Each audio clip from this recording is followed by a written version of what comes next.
Hi guys, good evening. कैसे हैं आप सभी? वेलकम बैक टू जेआरएफ अड्डा। मैं प्रियांशी शर्मा, आपकी होम साइंस मेंटर। इस सेशन में आपका स्वागत करती हूँ। सेशन को करेंगे लाइक एंड शेयर, एंड जिसने चैनल सब्सक्राइब नहीं किया है तो कर लीजिए।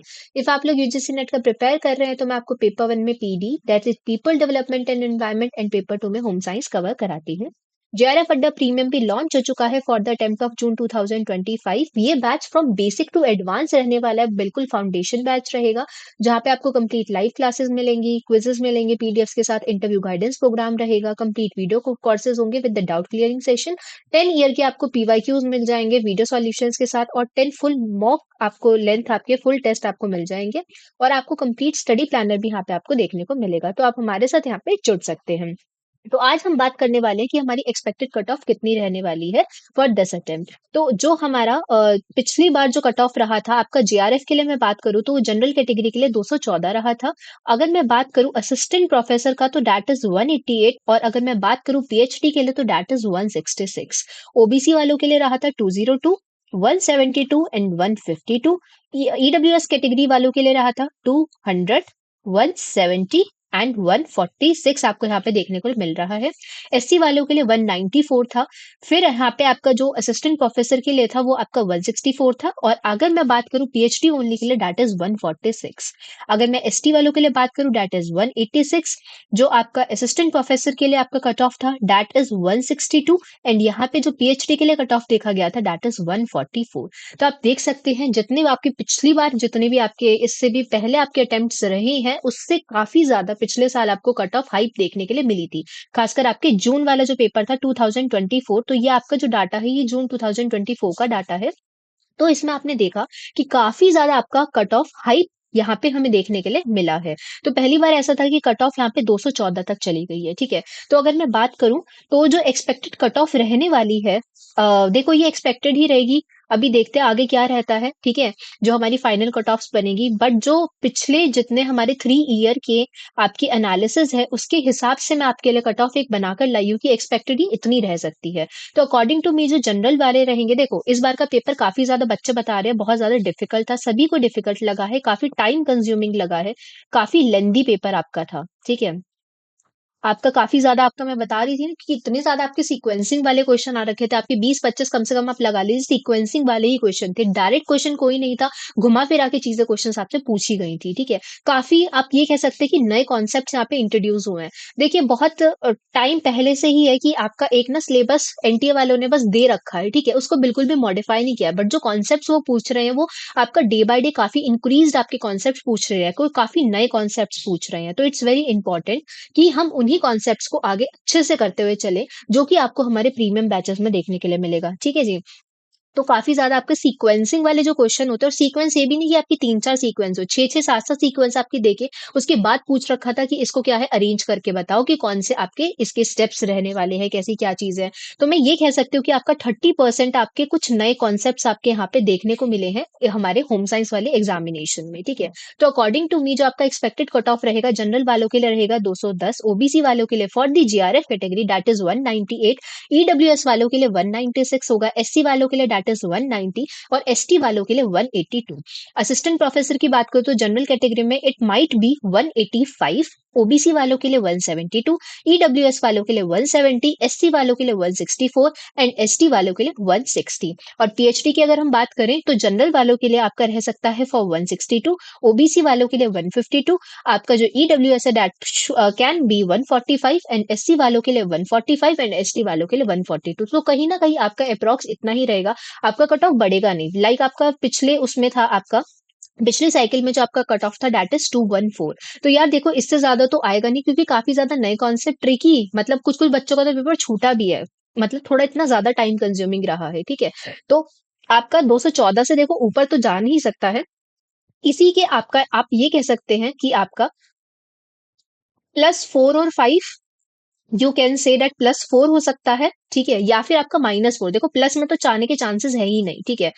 काफी ज्यादा हाइप था, जहां तक मुझे लगता है देखो माइनस में ही जा सकता है। तो according to me it can be 210 के अराउंड आपका कहीं ना कहीं कट ऑफ इस बार रह सकता है, ठीक है जी। तो यही सारी चीजें देखो भैया एक्सपेक्टेड है फाइनल नहीं है, एक्सपेक्टेड रहेगा ये, जो हम अनुमान लगा सकते हैं, जो अपना ट्रेंड हम पीछे इतने सालों से देखते हुए आ रहे हैं। और वी ऑल्सो नो कि जो आपका दिसंबर वाला जो साइकिल का थोड़ा एग्जामिनेशन रहता है, तो वो थोड़ा अपर साइड पे रहता है एज़ कंपैरिज़न टू आपका जून वाला साइकिल, ठीक है जी? तो इस हम सारी चीज़ों से ये तो अनुमान लगा सकते हैं कि भैया जो हमारा पेपर 1 है, उसका ना बहुत बड़ा वेटेज है। काफ़ी वेटेज है। तो अपना जो सेफ स्कोर अगर हमें बनाना है ना, तो हमें पेपर 1 पे काफ़ी ज़्यादा मेहनत इस बारी करनी पड़ेगी। पेपर 1 की पकड़ हमें बनानी बहुत इम्पोर्टेंट है। तो कम से कम अपने 60 टू 70 के बीच में तो अपना सेफेस्ट स्कोर रखना ही रखना है हमको, ठीक है?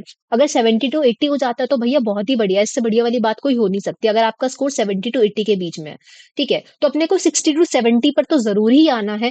अगर बहुत ही बढ़िया करना है तो हमें 70 टू 80 तक अपनी पकड़ बनानी पड़ेगी। बहुत ज़्यादा इम्पोर्टेंट है अगर हम लोग जेआरएफ को क्रैक करना चाहते हैं तो, ठीक है। पेपर 1 का काफ़ी ज़्यादा वेटेज है और हमने ये भी देखा कि पेपर 1 आपका फिर भी थोड़ा अच्छा पेपर था, ठीक है। इतना ज़्यादा आपका ट्रिकी नहीं था जितना आपका पेपर 2 ट्रिकी देखने के लिए मिला है। तो पेपर 1 अपना अच्छे से हम स्ट्रॉन्ग कर सकते हैं। Being a home science student what we used to do, हम ना मैथ्स वाला पोर्शन हो गया, रीजनिंग वाला पोर्शन हो गया, डीआई वाला पोर्शन हो गया, हम इन पे ना ज़्यादा फोकस ही नहीं रखते हैं। पीडी वाला पोर्शन हो गया, हायर एजुकेशन है, हम उसको पढ़ के ही नहीं जाते हैं। बट भैया जो आपका डीआई था ना, इस बार का भी आपने अगर डीआई देखा होगा, बहुत ज़्यादा आपका सिंपल डीआई आया था, ठीक है? जिसे कहते हैं टेबल डीआई, और नॉर्मल आपके ईयर्स पे पूछा था। डाटा नॉर्मल आपका टेबल डीआई पे दे रखा, तो काफ़ी ज़्यादा ईज़ी आपका डीआई था। तो यूजुअली आपकी जो डीआई होती है वो अकॉर्डिंग टू योर आपका रहता है कि आपका होम साइंस है, तो उसी हिसाब से आपकी डीआई एकदम आसान सी आई थी। तो मैं यही कहूँगी कि अपनी डीआई है, अपनी रीज़निंग है, अपनी मैथ्स है, थोड़ी उस पे अच्छी सी पकड़ अगर हम बना लेंगे, तो उससे ज़्यादा अच्छी बात कोई भी नहीं होगी, ठीक है?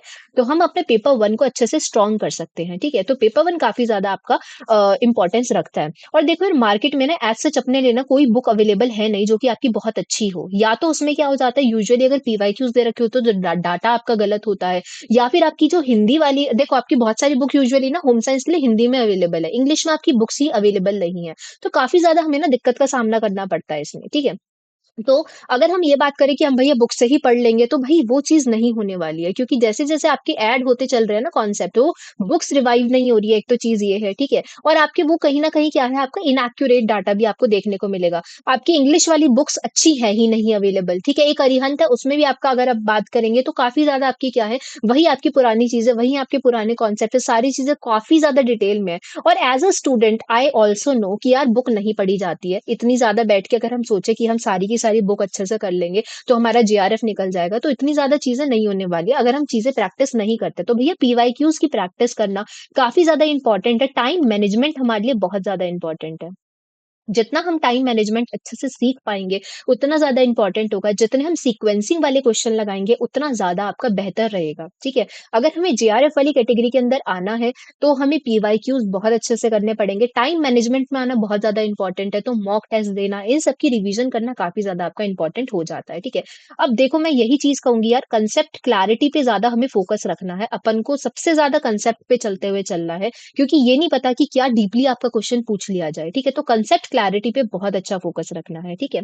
और आपका पेपर 1 का इम्पोर्टेंस काफ़ी ज़्यादा रहने वाला है, ठीक है? और इस बार आपकी जो लैंग्वेज देखी गई है ना, इस बार की लैंग्वेज भी काफ़ी ज़्यादा आपकी अच्छी पूछी गई है, अच्छी लेवल की थी। इस बार का तो मैं ये कह सकती हूँ कि पेपर आपका मॉडरेट टू टफ लेवल की तरफ था, ठीक है? क्योंकि आपके नए कॉन्सेप्ट्स इंट्रोड्यूस हुए हैं। वो पुराने जो घिसे-पिटे कॉन्सेप्ट्स होते थे ना, अब एनटीए भी शायद बोर हो गया है, तो वही वाले कॉन्सेप्ट आके रिपीट में दे ही नहीं रहा है। आपने देखा होगा इस बार इतने वो आपके जो नोसिंग से, ठीक है? आपका जो होता था ना, आपका स्टेयरकेस से क्वेश्चन बन रहे हैं, या फिर आपका क्या है, आपकी विंडोज़ से क्वेश्चन बन रहे हैं, आपकी लाइट से क्वेश्चन बन रहे हैं, टाइप ऑफ लाइट से, ठीक है? ये सारी चीज़ें इस बार देखी ही नहीं गई हैं, तो वो भी बोर हो चुका है। अब नए कॉन्सेप्ट्स आपके इंट्रोड्यूस होने स्टार्ट हो गए हैं, ठीक है? और एक आपका क्वेश्चन ल्यूमिनेंस से रिलेटेड था। अब ल्यूमिनेंस हमने कहाँ पे पढ़ा है? हमने लाइट वाले में पढ़ा था कि आपका क्या हो जाता है, आपका ल्यूमिनेंस वाला आपका वहां पे आता है, और ल्यूमिनेंस से भी ना वहां पे इन्होंने क्या चीज पूछी, उसकी यूनिट से क्वेश्चन पूछा।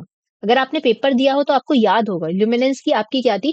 ल्यूमिनेंस और इल्यूमिनेंस आपका दे रखा था, एक टेबल फॉर्मेटिंग में था, और आपका क्या था, वहां पे मैच करने के लिए था। तो वहां पे उसकी एसआई यूनिट से क्वेश्चन पूछ दिया था। तो आप यही चीज देख सकते हैं कि काफी ज्यादा आपकी चीजें नई इंट्रोड्यूस हो रही हैं, और आपका कॉन्सेप्ट भी डे बाय डे क्या हो रहा है, अपग्रेड होता चल रहा है, ठीक है? लैंग्वेज थोड़ी-सी टफ है, ऐसा नहीं था कि सीक्वेंसिंग वाले में ना लैंग्वेज बहुत ईज़ी थी, आराम से पढ़ो और लगा दो। उसमें काफ़ी ज़्यादा टाइम जा जा रहा था हमारा, काफ़ी टाइम वेस्ट हो रहा था। क्योंकि लैंग्वेज काफ़ी टफ दे रखी थी। क्योंकि कुछ वर्ड्स हमारे ऐसे हो जाते हैं जो हमें इंग्लिश में नहीं समझ आते हैं, तो हम वहाँ से हिंदी रेफ़र करते हैं। तो लैंग्वेज भी आपकी काफ़ी ज़्यादा टफ है, तो इन्हीं सभी चीज़ों को देखते हुए हमारे प्रीमियम बैचेज़ में ये सारी चीज़ें अच्छे से कैटर आउट करते हुए चलेंगे, जहाँ पे हम टाइम मैनेजमेंट सीखेंगे। हम सारी चीज़ें अच्छे से करते हुए चलेंगे, अपना सीक्वेंसिंग वाली चीज़ें हैं, अपना सारा अपना लैंग्वेज के ऊपर हम थोड़ा ज़्यादा मेन फ़ोकस करेंगे कि हम लैंग्वेज अच्छे से करते हुए चलें, क्योंकि जब हम हाई लैंग्वेज की प्रैक्टिस करेंगे ना, तो एट लीस्ट हम अपने एग्जाम में वो हाई लैंग्वेज को ना एटलीस्ट कैटर कर पाएँगे। तो लैंग्वेज की कंसेप्ट क्लैरिटी भी हम काफ़ी ज़्यादा फ़ोकस रखने वाले हैं अपने बैचेज़ के अंदर, ठीक है? तो आपकी ऑफलाइन क्लासेस भी स्टार्ट हो गई हैं, पेपर 1 प्लस पेपर 2 के लिए। तो जो बच्चे नियर बाय एरिया में रहते हैं या जयपुर में या फिर नियर बाय एरिया में रहते हैं, तो आप ऑफलाइन क्लासेस के लिए भी अवेल कर सकते हैं, ठीक है जी? तो ये हमारे डिफरेंट प्लेटफ़ॉर्म्स रहने वाले हैं, जहाँ पे आप हम लोगों को कनेक्ट कर सकते हैं। Thank you so much guys. Bye bye, take care and have a good day और all the best for the result. Thank you so much, guys.